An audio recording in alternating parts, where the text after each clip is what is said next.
Hey guys, what's up? It's episode 2 of my postpartum weight loss journey. I'm so excited. Week 1 went freaking amazing. Make sure you watch until the end to see this week's weigh-in. Definitely more than I had anticipated. So this last week, all I really did was counted my calories and just made sure that I wasn't overeating and I was only eating 1,600 calories a day. So I'm breastfeeding, so I can't cut my calories super drastically. So I have to make sure that I'm still eating and definitely drinking all of the water. But I actually noticed, I feel like my milk supply actually went up this week, which is a little bit crazy, but obviously I'm not mad at it. So I've been using this app called MyFitnessPal. Non-sponsored. Hello, MyFitnessPal people. Are you listening to me, Under Armour? I've just been using that to track my calories, and I will insert some pictures of what I eat in a day. But watch out for, I think Wednesday I'm going to post a what I eat in a day, just so that you guys can get a little bit of a better idea of what I eat in a day, obviously. But so that's super exciting. I don't even know what I just said. I've just been counting my calories. I haven't started working out yet. And I haven't been eating super strict. I still ate bread this week. I ate cheese twice.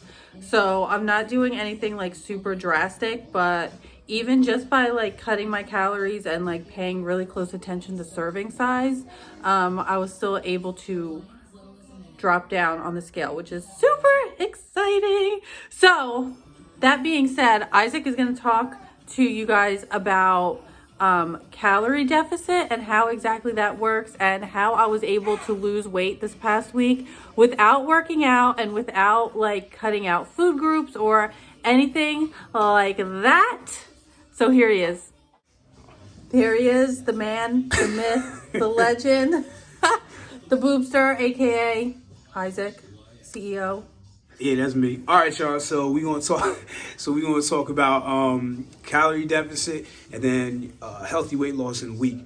So calorie deficit is real simple thing that a lot of people overcomplicate. Pretty much, it's consuming. Whatever you consume, you want to burn more than what you consume. So if you consume 1,500 calories in a day, you want to be burning at least 1,501. Obviously, you want to create a larger calorie deficit because the larger calorie deficit you create, the more weight loss you'll have.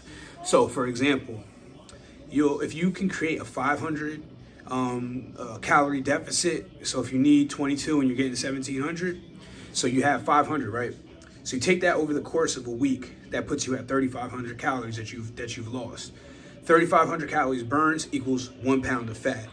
So even though it's 1 pound of fat in that week, weight loss, because there's what are different things that go along with that, but that's what you want to try to hit now. 500 is aggressive for some, especially if you're bigger, you don't have a lot of lean muscle. So you want to focus on about a 200 to 300 calorie deficit. Now, if you are working out, it's a little bit easier to hit those numbers because you're going to be burning. But if you're doing it strictly on diet, like Jackie did last week, she was just doing it strictly on diet. You see that that is possible. She's going to tell y'all how much she lost and everything like that. So here's the thing. A lot of people think they're creating a calorie deficit when they're really not. So they'll tell me, oh, I'm in a calorie deficit, but I didn't lose weight. Unless you have a medical issue, that's 99.9% scientifically impossible. I say that because that's the science. You can just look it up. And I'm not talking about go Google it. Look at actual scientific research. So it means you're not tracking. That means, or for example, you might be weighing your food, but you're not paying attention to what you're putting on top of it. Some of these things, if you're using, we use sugar-free ketchup, so it's a little bit different. But if you use, regular ketchup, regular barbecue sauce, all these different things that you're putting on your food, yes, you only have one serving of chicken, but you put 100 or 200 calories worth of condiments on there. Oh, gee, what did that do? Knock you out of your calorie deficit. So those are the things. You have to track everything. And, because I've had people tell me, oh, I'm only eating this many calories. I'm like, you're lying. Just like Dr. Now, 600-pound life. I'm like, you're lying. You wouldn't be where you were if you were eating only that much. So the calorie deficit, if you really want to be in one, the big thing is weighing your food so that way you know how much you're actually eating. So I'll leave that part of it alone. We'll go into too much more detail, and then we're going to talk about healthy weight loss for a week. Typically, you want to be between 1 to 2 pounds. That's where you want to be. That's where you want it to average out. So even if you lose, you lose like 12 pounds in a month. So I'll use 10 as an example. No, 12, because that's 3. That's 3. You got to look where the average is. Sorry, my Cowboys are playing, so I have to look over it. And we scored. Sorry.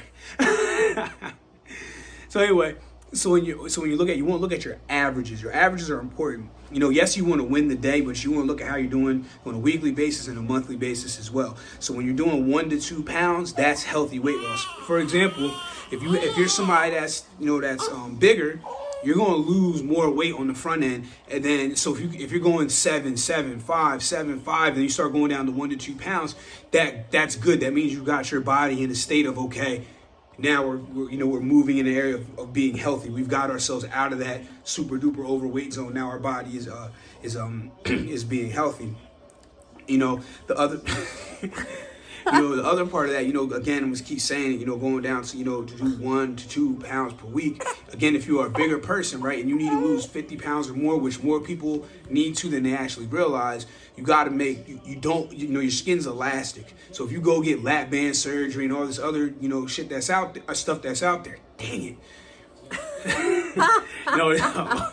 This other stuff that's out there, you got to realize, you see these people, they lose all this weight really fast and they got all this droopy skin, so they trade one problem for another problem. What you want to do is make sure that you are losing weight at a nice progress, nice and slow, so that way that elastic skin can shrink down with you. So instead, now look, I'm not gonna lie, if you have a lot of weight to lose, you may end up having a little bit of extra skin, but that's more of a, oh wow, hey, it's got a little extra skin versus, hey, I got all this stuff hanging over and I need to get surgery.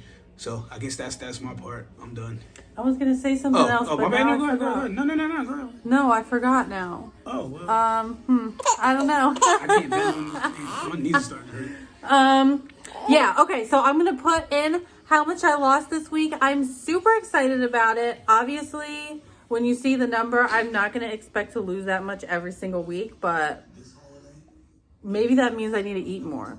I don't know, but I also feel like I don't really need to eat more because I wasn't hungry. Because what's happening, you're depleting your glycogen storages right now. Oh. Because so when you create a calorie deficit, one of the things that happens, your body holds on to things. We are survival creatures. So your body, as you're consuming things, your body is knowing, okay, this I can use right away, this I can store. So the bigger you're getting, your body's just getting used to storing stuff. When you start limiting your intake, your body starts releasing those things that you've been storing.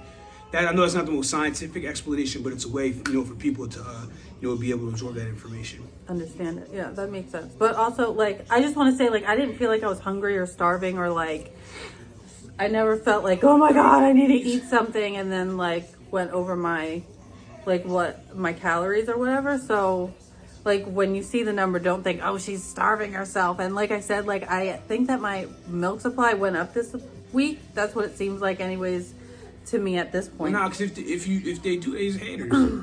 Because, because at the end of the day, you know how I'm about this nonsense, because people always want to complain because they don't want to do the work.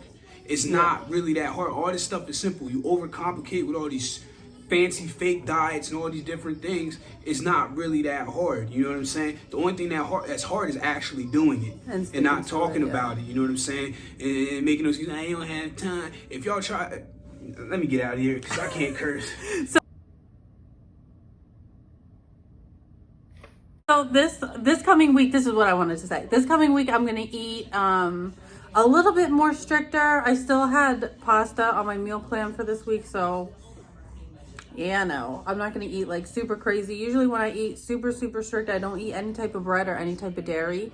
So I'm kind of going to stick to my same thing that I was eating this past week. And then I'm going to add in 2 or 3 workouts during the week as well. So I'm excited about that. And I'll see you guys next week for the 3rd episode of my postpartum weight loss journey. Bye guys. Also, if you want to keep up watching this, what are we calling it? I don't know, series. Hit the subscribe button, hit the like button. I love you guys, and I'll see you later. Bye.